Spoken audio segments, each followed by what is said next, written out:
Comrade सीमा और दोस्तों जिस तरह के आप देख रहे हैं मेरे साथ मौजूद है मेजर गौरव वारियर साहब। मेजर साहब सबसे पहले तो आपके वक़्त का बहुत शुक्रिया। Thank you for inviting me Cheema साहब, बहुत बहुत धन्यवाद आपका, thank you. Thank you. Major साहब आज आपसे बात करनी है और वो बात करनी है कि most recently Indian national security adviser Ajit Doval साहब ने एक इंटरव्यू दिया और उसमें उन्होंने बहुत सारी बातें की लेकिन उसमें पाकिस्तान के रिलेटेड भी एक बात थी। और वो जो उन्होंने बात की दैट वाज़ कि जी अमन के हवाले से पाकिस्तान के साथ। तो उन्होंने कहा जी कि हम जो है ना अमन का फैसला हम करेंगे कि कब करना है, किससे करना है, कितना करना है। तो बेसिकली अ, 2 तरह की चीज़ें हैं। एक तो होता है कि आप इस तरह की स्टेटमेंट देते हैं डोमेस्टिक ऑडियंस के लिए, इंटरनल ऑडियंस के लिए। लेकिन अजीत डोवल साहब पॉलिटिशियन नहीं है, ठीक है? ही इज़ अ ब्यूरोक्रेट रहे हैं, टेक्नोक्रेट हैं। ही इज़ अ ब्रेन जिनको नरेंद्र मोदी साहब इस्तेमाल कर रहे हैं यूजिंग उनकी जो माज़ी की सर्विसेज़ हैं, वो जो Indian strategic culture, Pakistan strategic culture को समझते हुए जो प्लान कर रहे हैं, सोच रहे हैं। तो इसका क्या मतलब हमें लेना चाहिए कि ये जो स्टेटमेंट डोवल साहब ने दी that was a tough statement in terms of peace between India and Pakistan. आपको भी ऐसे ही लगता है इस हवाले से कि जो इंडिया की जो डीप स्टेट है या जो स्ट्रक्चर जो सिस्टम सोच रहा है दैट इज नॉट थिंकिंग कि चीजें नॉर्मलाइज होने जा रही हैं, इट मींस के चीजें मेस्ड अप हैं और जिस तरह इंडिया समझ रहा है कि हमारा जो ऊपर एज है इस वक्त इन टॉक्स और पाकिस्तान के ऊपर शायद, तो वो मेंटेन रहेगा। आप इसको कैसे एनालाइज करेंगे और अनर्थ करेंगे? पहली बात तो थैंक यू चीमा साहब बुलाने के लिए मुझे अपनी शो पे। चीमा साहब, इसमें दो तीन बातें मैं आपको मेंशन करना चाहूंगा। पहली चीज तो ये है कि आपको शायद पता नहीं पता, डोवाल साहब पाकिस्तान रह चुके हैं कई साल। लाहौर में रहे। हाँ जी, उन्होंने रिक्शा चलाया था लाहौर में। ही वाज रिक्शा चलाते थे लाहौर में और मस्जिद भी जाते थे, बड़े मस्जिद लाहौर में नमाज पढ़ने के लिए। He has stayed under cover in Pakistan for a long time. तो वो पाकिस्तान को समझते हैं। पाकिस्तान के बस स्टैंड्स, उनके रिक्शा, उनके कैंट के बाहर वाले एरिया, कैंट के अंदर वाले एरिया, ये सब मतलब ही अंडरस्टैंड्स सोशल पाकिस्तान। पहली चीज है। दूसरी चीज ये, मैं आपकी नजर जरा थोड़ा सा माजी में ले जाऊं, पास में ले जाऊं चीमा सर। एक किताब है रेडर्स इन कश्मीर। रेडर्स इन कश्मीर मैं आपको भेजूंगा, मेरे पास पीडीएफ कॉपी पड़ी हुई है चीमा साहब। I will send it to you. ये किताब लिखी है मेजर जनरल अकबर खान ने, जो कि पाकिस्तानी आर्मी के जनरल थे। उन्होंने लिखी थी कि किस तरीके से वो लीड करके लाए थे रेडर्स को, कवायलियों को, और इसमें पाकिस्तानी आर्मी जो सिविल ड्रेस में थी वो किस तरीके से ऑपरेट करी। पाकिस्तानी एक मेजर जनरल की है किताब, मेरे पास पड़ी हुई है फोन पे, मैं आपको व्हाट्सएप करूंगा, आप पढ़िएगा। It makes for very interesting reading, बड़ी बड़ी अच्छी तरीके से लिखी हुई है। ऐसा लगता है कि फिल्म चल रही है आपके, वो किताब लगती नहीं है, वो फिल्म टाइप की है, वो बहुत शानदार है। दूसरी किताब है, आपने बड़ी सुनी होगी, बड़ी मशहूर है, फ्रेंड्स नॉट मास्टर्स, जो लिखी थी जनरल अयूब खान ने। और फिर हम बात करेंगे ऑपरेशन जिब्राल्टर की, जिसमें अखनूर के ऊपर, जम्मू एरिया में पड़ता है चीमा साहब अखनूर, और जम्मू सिटी से बहुत ज्यादा दूर नहीं है, बहुत पास है। ये अखनूर, आरएसपुरा चले जाते हैं, अखनूर चले जाते हैं, सुंदरबनी, ये सब, ये all this is very close by Jammu.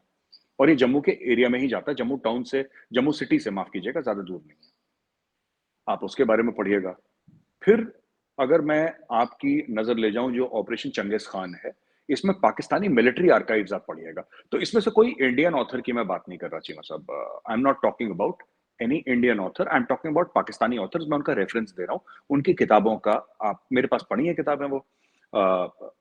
एक चौथी चीज है इन द लाइन ऑफ फायर, जो कि परवेज मुशर्रफ साहब ने लिखी थी। अच्छा, इसमें से आपके दो तो आर्मी चीफ थे, अयूब खान साहब और परवेज मुशर्रफ साहब, और साथ में वो प्रेसिडेंट भी रह चुके हैं। Major general Akbar Khan, that time he was a very senior officer. उस जमाने में major generals were very senior. अब even now they are senior, but उस जमाने में थोड़ा सा क्या है कि उतने लेफ्टिनेंट जनरल्स नहीं हुआ करते थे।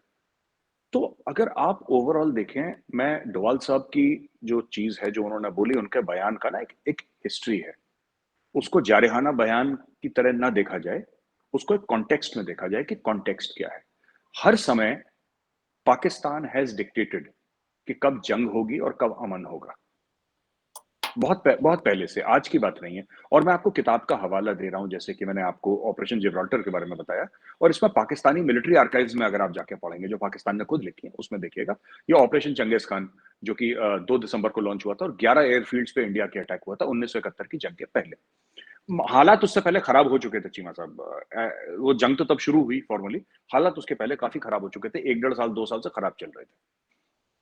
कारगिल का मैंने आपको हवाला दिया इन द लाइन ऑफ फायर। तो क्या है कि इंडिया को हर समय ऐसा लगा है कि जब पाकिस्तान का मन चाहता है, पाकिस्तान जंग छेड़ देता है।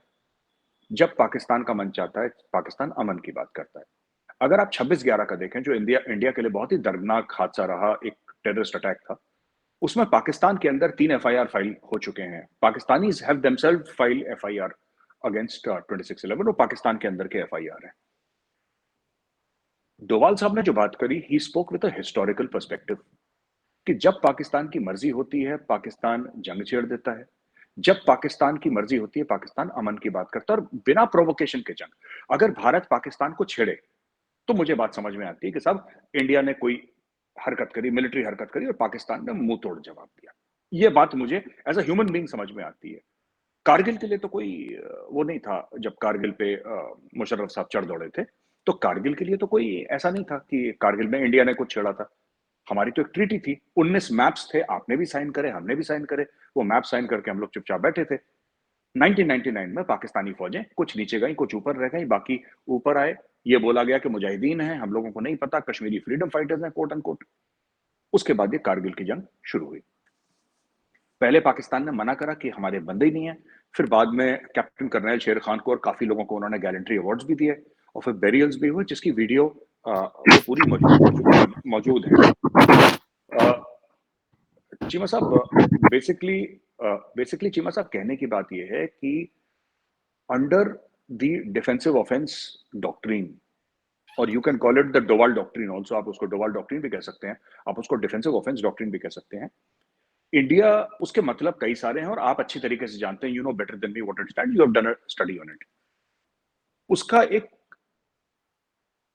साइकोलॉजिकल साइड भी है, उसका एक इमोशनल और मेंटल साइड भी है, और उसका मेंटल साइड ये भी है कि initiative will no longer be with Pakistan. एक एक उसका जो वो है, वो ये है कि इनिशिएटिव आज तक पाकिस्तान ने लिया। 1947-48 की बात करें जंग की, मेजर जनरल अकबर खान साहब की मैंने किताब का आपको हवाला दिया है। या फिर हम बात करें 65 वॉर की, friends not masters, general Ayub Khan साहब की, मैंने आपको ऑपरेशन जिब्राल्टर का हवाला दिया है। मैंने 1971 operation Chengiz Khan, Pakistan military archives की का हवाला दिया है आपको। और जो हमारे चौथी चौथी लड़ाई थी कारगिल की, उसमें in the line of fire Pervez Musharraf साहब की किताब का मैंने हवाला आपको दिया। This is where the strategic thinking comes up and says that you, अब जब मन चाहे पाकिस्तान बोले कि अमन होगा, फिर किसी का मूड खराब हो, चाहे वो पॉलिटिशियन और मिलिट्री, जैसे कि नवाज शरीफ साहब ने, मैं मानता हूं कि जेन्युइनली वाजपेयी जी को बुलाया था लाहौर, जेन्युइनली बुलाया था, सच्चे दिल से बुलाया था मियां साहब ने। उनके मन, मैं ये मानता हूं एज एन इंडियन कि मियां साहब के मन में कोई मैल नहीं था, लेकिन पीछे से गेम हुआ जो भी हुआ। और आप जानते हैं कि मीनार पाकिस्तान का क्या सिग्निफिकेंस है चीमा साहब, आप बेहतर जानते हैं मुझसे। वहां पे वाजपेयी जी आए थे, you know he came there.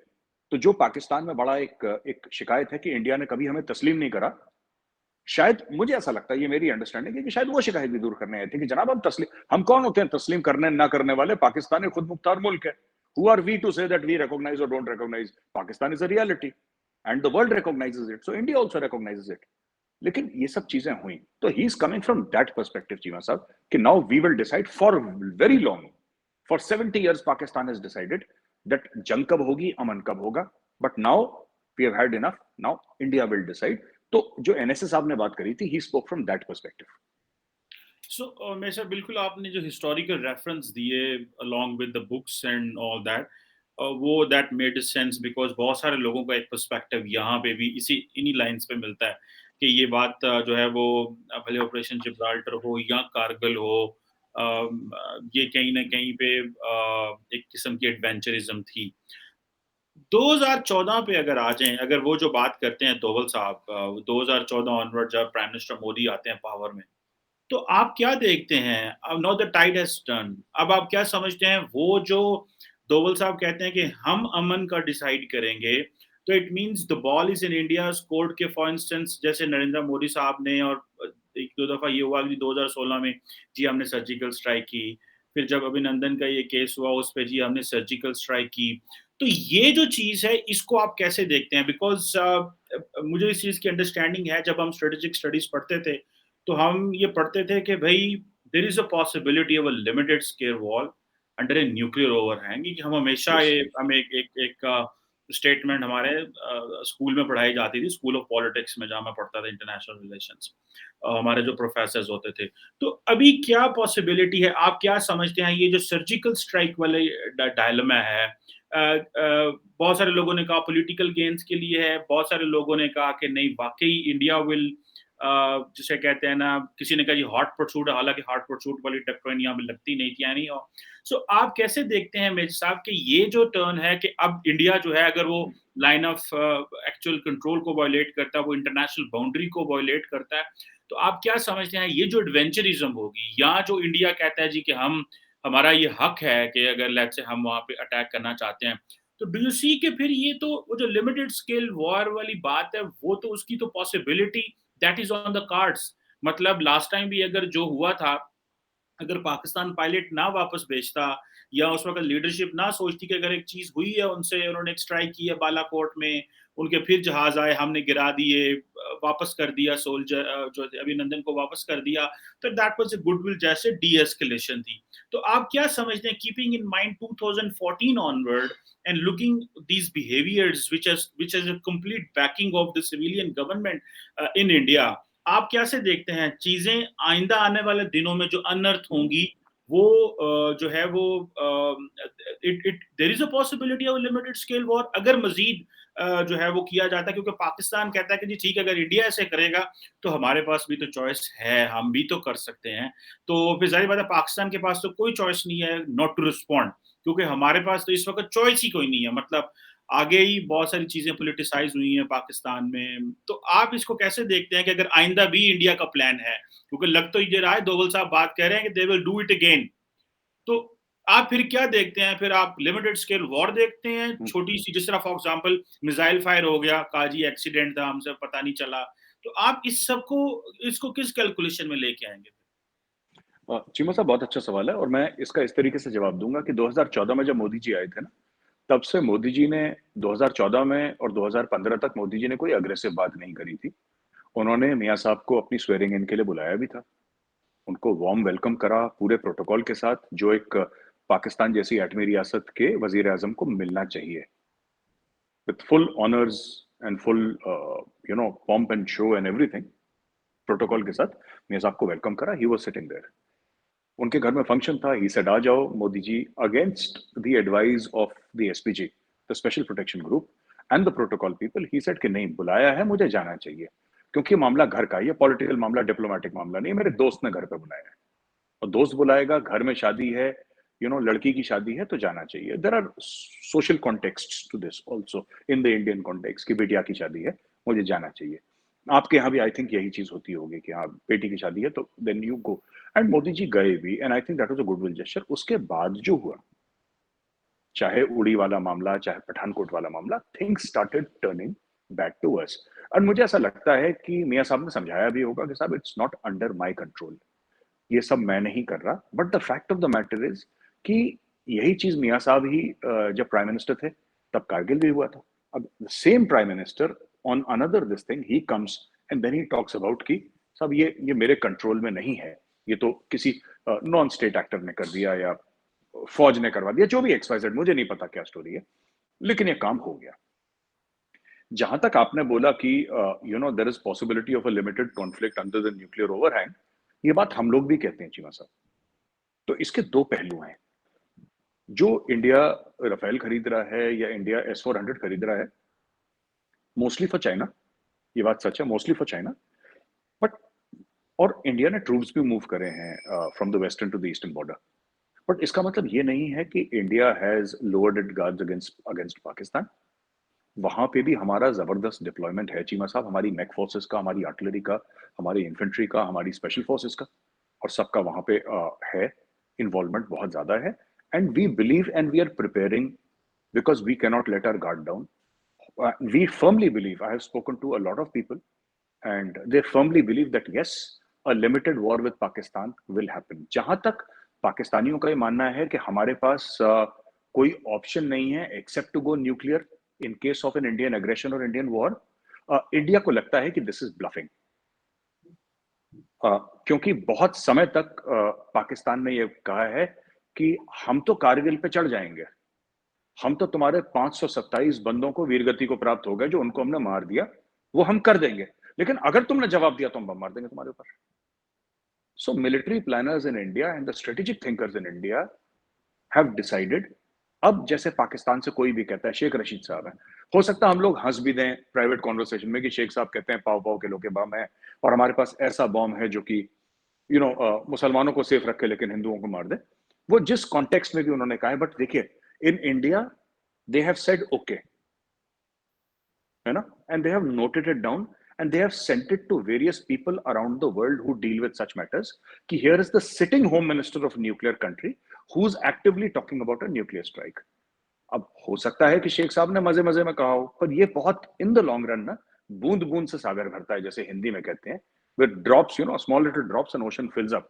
so ऐसे स्टेटमेंट्स देना, तो भारत का ये मानना है कि एक तरफ ठीक है, पाकिस्तानी जो बोल रहे हैं उनको बोलने दीजिए, हम तो उनको नहीं रोक सकते, उनकी फ्री विल है, वो बोलें, इसको हम दुनिया के सामने प्रेजेंट करेंगे कि this the people here who are with the nuclear weapons here, they are highly responsible because even Imran Khan has said Kashmir के ऊपर न्यूक्लियर वॉर हो सकता है।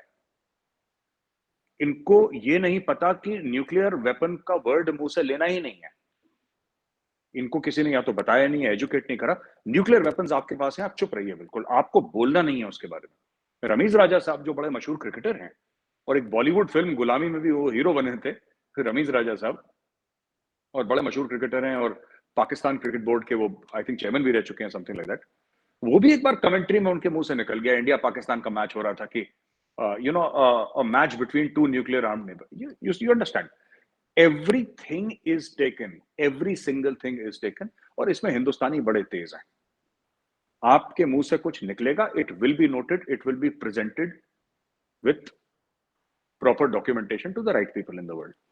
मेरा ये कहना है चीमा साहब कि जंग होनी नहीं चाहिए, मैं तो नहीं समझता हूं ऐसा होना चाहिए, लेकिन there is space for a limited conflict, ये होना है। और जहां तक पाकिस्तान का ये है, और जाहिर सी बात है क्योंकि एसिमेट्री है ना कन्वेंशनल इंडिया और पाकिस्तान के बीच में, तो पाकिस्तान के ये विजडम क्या कहता है, विजडम तो यही कहता है, नॉर्मल कॉमन सेंस यही कहती है कि पाकिस्तान के पास उतने ट्रूप्स नहीं है, उतने टैंक्स नहीं है, सो कन्वेंशनल एसिमेट्री है। तो पाकिस्तान को अगर ऐसा लगेगा कि साहब उसका उसका वजूद ही खतरे में आ गया, तो फिर पाकिस्तान क्या करेगा, फिर तो पाकिस्तान न्यूक्लियर बॉम्ब ही चलाएगा।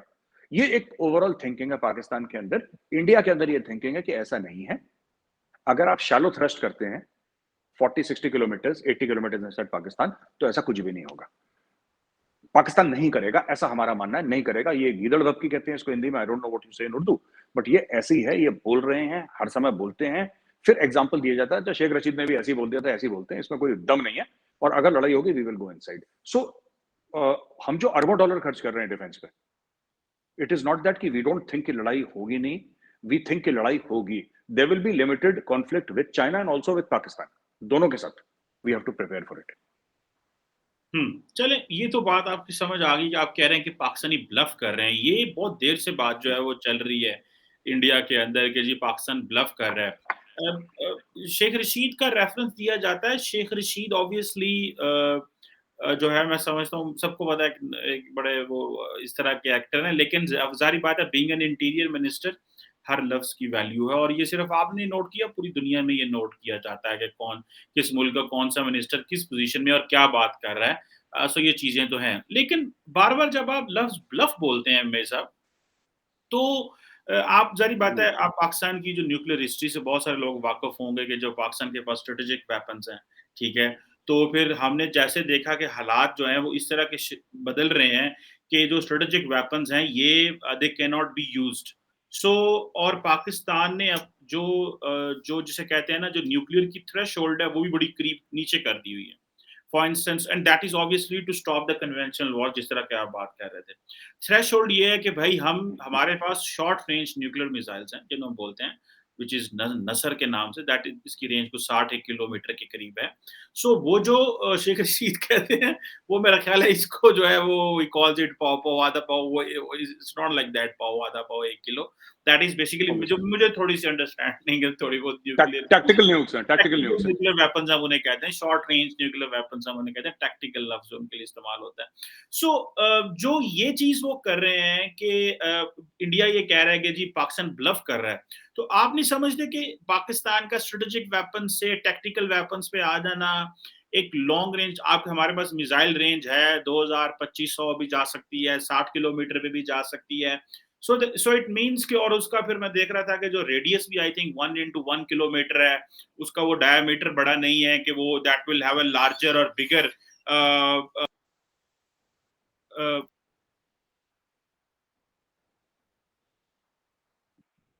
चीमा साहब आपकी आवाज नहीं आ रही। I can't hear you Cheema साहब, आई कांट हियर यू।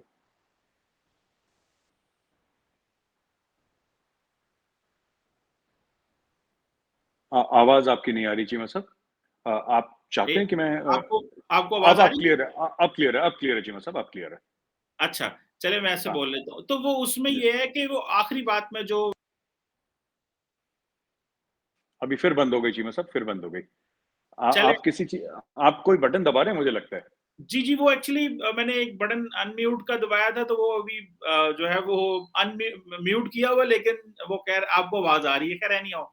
तो आखिर में जो मैं बात आपसे करना चाह रहा हूँ, because the purpose is to make your question understand, कि पाकिस्तान ने थ्रेशोल्ड नीचे कर दी हुई है। इन अ जी सेंस कि जी इंडिया न्यूक्लियर का वो अगर कन्वेंशनल करेगा, तो हमारे पास छोटे टैक्टिकल न्यूक्लियर वेपन्स हैं, तो फिर इंडिया को नहीं देखता कि ये जो ब्लफ है, ये किसी न किसी जगह पे ये ब्लफ नहीं रहेगा, बिकॉज़ हमने उसको नीचे कर दिया है। आप इसको कैसे देखते हैं?